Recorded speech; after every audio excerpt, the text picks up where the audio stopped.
Attention, seniors. Imagine standing in line at the pharmacy. Your purse is on your shoulder. A man behind you shifts slightly closer. Nothing touches you. You don't feel a thing.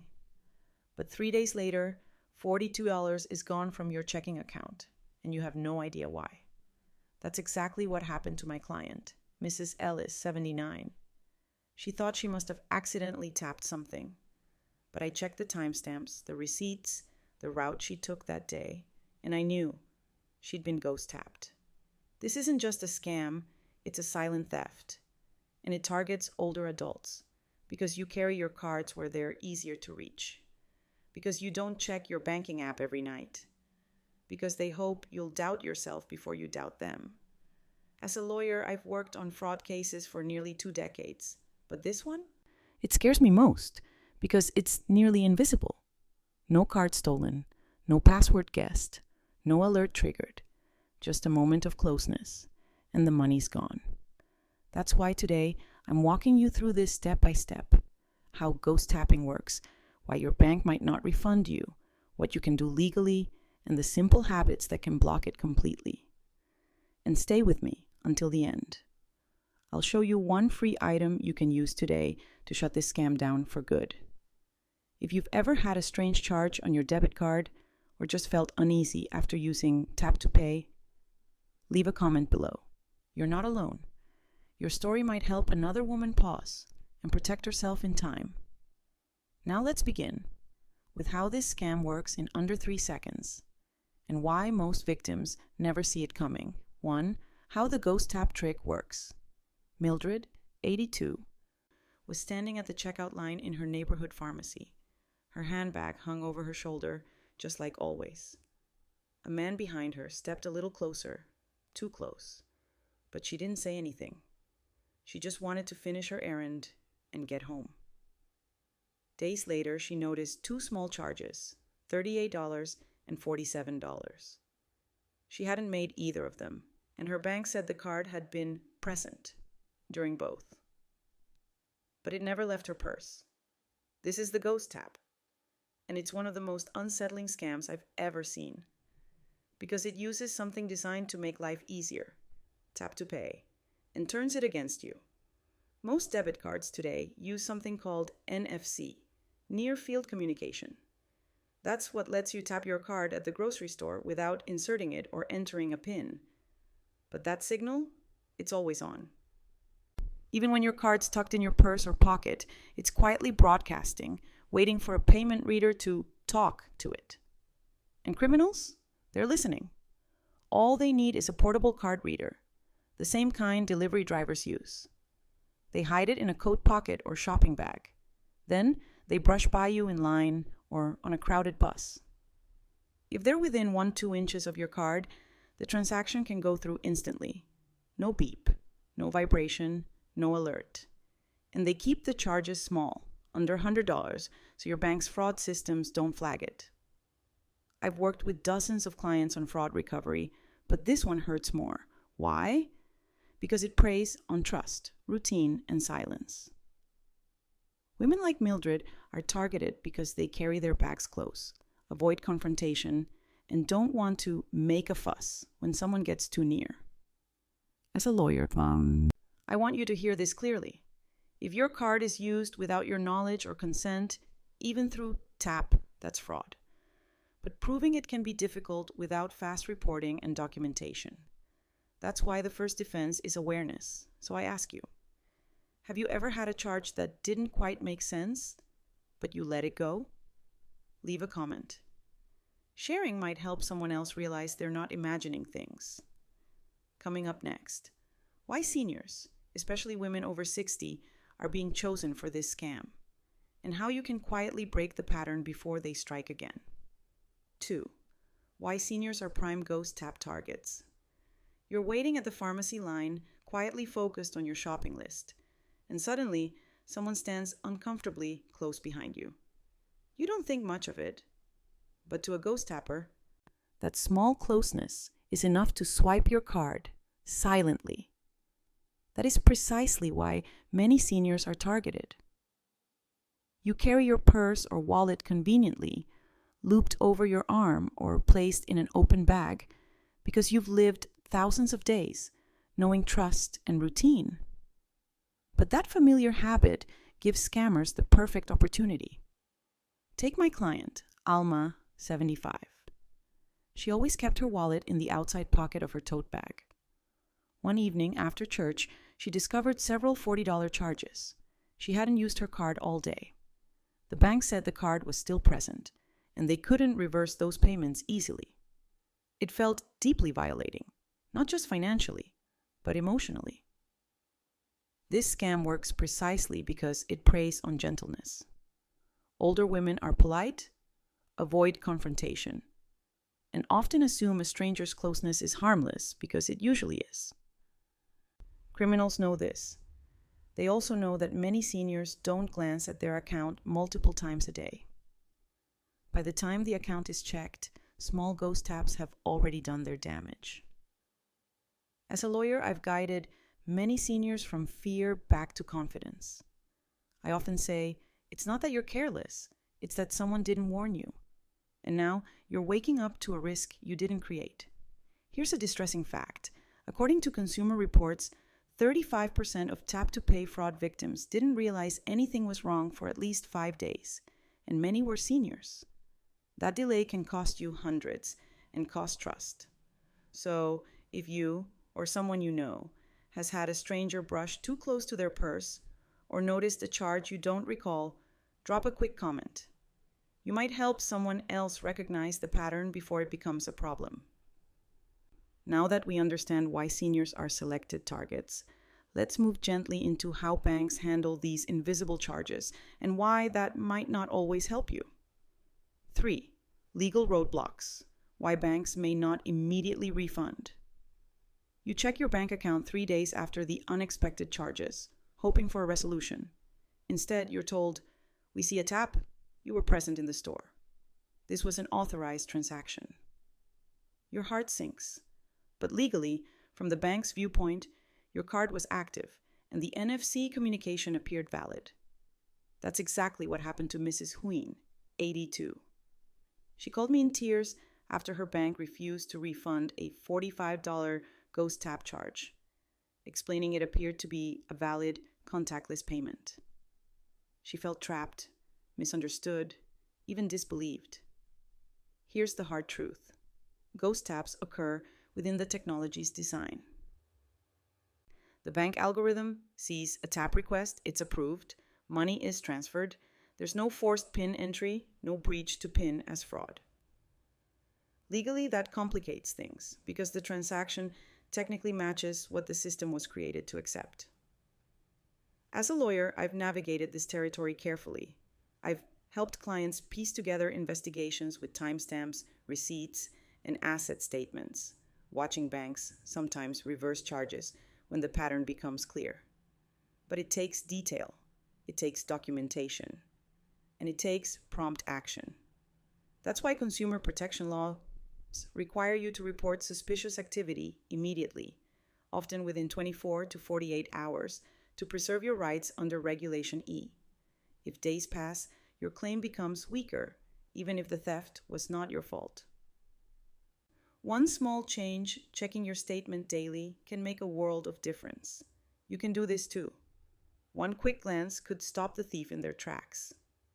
If this has ever happened or come close to happening, please share briefly below. You'd be surprised how your story might help someone else gather the courage to act faster. Up next, we'll talk about keeping yourself from becoming a target in the first place, with simple, practical defenses. 4. Simple defenses. Make yourself a hard target. Picture this. You're at the post office. It's crowded, noisy, and someone brushes past you while you're signing a form. Nothing feels off until 3 days later when $38 is missing from your account. That's exactly how ghost tap scammers operate.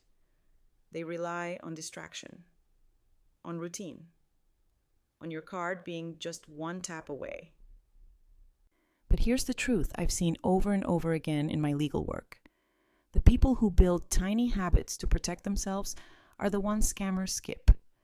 because they're simply too hard to hit. Let me tell you about Mrs. Han, 76. After her first encounter with ghost tapping, she did 3 things. She tucked her debit card into a zippered inner pocket of her purse, she bought an RFID sleeve for $6, and she started checking her account once every evening with her granddaughter. That was over a year ago. She hasn't had a single issue since. So here's what I suggest. Not as a lawyer giving orders, but as someone who truly wants to help you feel safe. First, invest in RFID protection. These sleeves or wallets block the signal that allows ghost taps to happen. They're small, they're inexpensive, and they work. Second, move your card further inside your bag or clothing. Avoid coat pockets or outside zip compartments. Scammers want speed. If they can't tap in under a second, they usually move on. Third, ask your bank if they allow you to disable tap to pay. In many cases, you can do it yourself through your banking app or by calling their hotline. Yes, it adds a few seconds at checkout, but it closes the door completely on silent transactions. And finally, make a habit of reviewing your balance daily. You don't need to study every line. Just glance. One strange charge, pause and call. The sooner you catch it, the easier the recovery. You can do this. These aren't giant changes. They're gentle shifts, and each one builds your shield, quietly but powerfully. If any of these tips are new to you, let me know in the comments or share what has worked for you. Your tip might be the one thing that protects someone else. In the next section, I'll guide you through exactly what to do, step by step, if you ever discover you've been ghost tapped. Even if it's already happened, it's not too late. 5. What to do if you've been ghost tapped. Imagine this. You're reviewing your account, maybe with your daughter or quietly on your own, and there it is. A $42 charge you don't recognize. No store name, no receipt, just a quiet drain. You feel your stomach drop. You wonder if you made a mistake or forgot something. But deep down, you know it wasn't you. If this ever happens, the first and most important thing I want you to remember is this. Don't freeze. Don't blame yourself. And don't delay. You have the right to report it. You have the right to ask questions. And you have the right to get your money back if you act quickly. Let me share the story of Komai, 72. She noticed 2 strange charges under $50 on her statement. At first, she hesitated. Thought maybe her nephew used her card. But something felt wrong. She called the bank's fraud line that same night, and because she acted fast, the bank froze the card, launched an investigation, and refunded the money within days. Here's what I always tell my clients to do the moment they suspect ghost tapping. First, call your bank's fraud or lost card hotline immediately. Use the number on the back of your card. Don't wait for morning. Tell them clearly, I believe I've been ghost tapped. I need to dispute these contactless transactions. Second, ask for a case or claim number and get them to send you a confirmation in writing, email or letter. This is your proof that you reported the fraud. Keep it safe. Third, file a police report. Even if the amount is small, the report creates an official record. It shows you took the right steps. In many cases, banks require it before issuing a full refund. Fourth, gather your documentation. Screenshot the unauthorized charges. Write down dates, locations, anything unusual you remember from that day. Keep a record of every person you speak to at the bank and what they told you. Fifth, and I say this gently, if your bank refuses to help, don't give up. Ask for their denial in writing. Then escalate to your country's financial regulator or ombudsman. In the US, that's the CFPB. In Australia, it's AFCA. They exist to protect you when banks fall short. I know this process can feel tiring, but from my years helping seniors recover from fraud, I can promise you those who stay calm, take notes, and keep asking often win back what they lost. Have you ever reported a scam before? If so, share below how it went. You never know who you might encourage. And next, I'll leave you with a soft reminder, because this video isn't just about debit cards. It's about something deeper, something every senior deserves to feel. 6. Starting a watchful community. Empowering others. A few weeks ago, one of my clients, Balan, 75, from a small apartment complex, told me something that stayed with me. After watching a video like this one, she printed the tips, walked to her neighbor's unit, and said, "Chioy, min fay kantan de niña?" That one conversation turned into a Saturday coffee circle. Now, every few weeks, they sit together, check their statements, update each other on scams, and even help one another report suspicious charges. Here's the truth most scammers don't expect. Older adults, when they connect and share, become one of the most powerful defense networks around. Because unlike flashy warnings or ads, a tip from someone you know and trust, a friend, a neighbor, someone at church, that sticks. If you're watching this, you might already be that person, the one others quietly turn to with questions. Don't underestimate how much that matters. Maybe you print out a checklist from this video and post it on your community bulletin board. Maybe you start a safe banking corner in your library or senior center. Maybe you just call your friend tonight and say, "Can I show you something that might help?" You don't need to be a tech expert. You don't even need to know every answer. Just being willing to talk about it with kindness, not fear, makes a difference. When I used to speak at local senior centers, I always said, the goal isn't to be perfect, it's to stay connected, because connection is protection. One small conversation could stop a scam. One reminder could save someone's entire month of groceries. Have you ever warned someone else about a scam? Or has someone ever protected you with a quiet tip? Share it below. Your story might become someone else's turning point. And now, as we bring everything together, I want to leave you with one final reminder from the heart. Today, you learned how the ghost tap trick actually works, why seniors like you are being targeted, the practical steps to protect yourself, and exactly what to do if it ever happens to you. And while the technology may be new, your instincts, they're timeless. It's okay to slow down, to pause, to protect your space. You still hold the reins over your card, your choices, your peace of mind, your dignity. Please share this video with someone you care about. Your quiet wisdom could save someone else from losing what they've worked so hard for.